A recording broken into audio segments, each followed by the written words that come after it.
Assalamualaikum warahmatullahi wabarakatuh. Perkenalkan, saya Fania Andriani. Di sini mau menerangkan konflik Dayak Madura yang terjadi di Kalimantan atau yang dikenal sebagai konflik Sampit yang terjadi pada tahun 2000-an. Situasi kericuan antar suku Dayak dengan Madura diperparah dengan kebiasaan dan nilai-nilai berbeda yang dimiliki keduanya. Seperti adat orang Madura yang membawa parang atau celiri kemanapun, membuat orang Dayak berpikiran bahwa tamunya ini siap untuk berkelahi. Konflik Sampit sendiri diawali dengan perselisihan antara dua etnis ini sejak akhir 2000. Pertengahan Desember 2000, bentrokan antar etnis Dayak dan Madura terjadi di desa Karangpangi.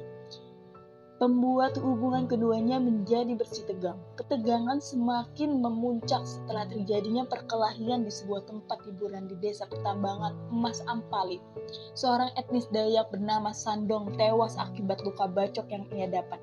Kejadian ini kemudian membuat keluarga dan tetangga Sandong merasa sangat marah. 2 hari setelah peristiwa tersebut, 300 orang Dayak mendatangi lokasi tewasnya Sandong untuk mencari sang pelaku. Tidak berhasil menemukan pelakunya, kelompok warga Dayak melampiaskan kemarahannya dengan merusak 9 rumah, 2 mobil, 5 motor, dan 2 tempat karaoke milik warga Madura. Penyerangan ini lantas membuat 1.335 orang Madura mengungsi. Sedikitnya 100 orang Madura dipenggal kepalanya oleh suku Dayak. Konflik Sampit sendiri mulai mereda setelah pemerintah meningkatkan keamanan, mengevakuasi warga, dan menangkap provokator. Pada 18 Februari 2001, suku Dayak berhasil menguasai Sampit. Polisi menahan seorang pejabat lokal yang diduga salah satu dalang dari balik serangan ini. Ada 2 pejabat pemerintahan lokal yang berusaha menggagalkan proses pelantikan pejabat eselon yang akan mengisi struktur baru pemerintahan daerah Kota Waringin Timur dan melengsarkan bupatinya.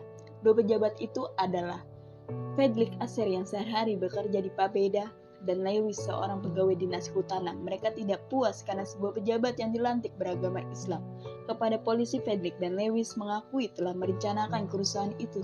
Sebelum melakukan penyerangan pada dini hari 18 Februari, warga Dayak dan etnis non-Madura lainnya telah 11 kali mengadakan pertemuan.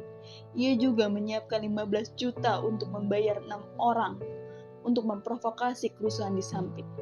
Bahkan seturut keterangan dari Kakor Serse Forli, saat itu Irjen Pol Enkesman Hilep, sebelum melakukan penyerangan mereka sempat mengadakan upacara adat untuk penyerang suku Madura. Pola seperti itu nyatanya tidak hanya terjadi di Sampit. Untuk memperingati akhir konflik ini dibuatlah perjanjian damai antara suku Dayak dan Madura. Guna memperingati perjanjian damai tersebut, maka dibentuk sebuah tugu perdamaian di Sampit. Dari segi politik identitas, konflik ini terjadi karena rasa ketidakadilan, kompetisi dalam bidang ekonomi dan sosial, ada juga rekayasa elit dan aktor penggerak.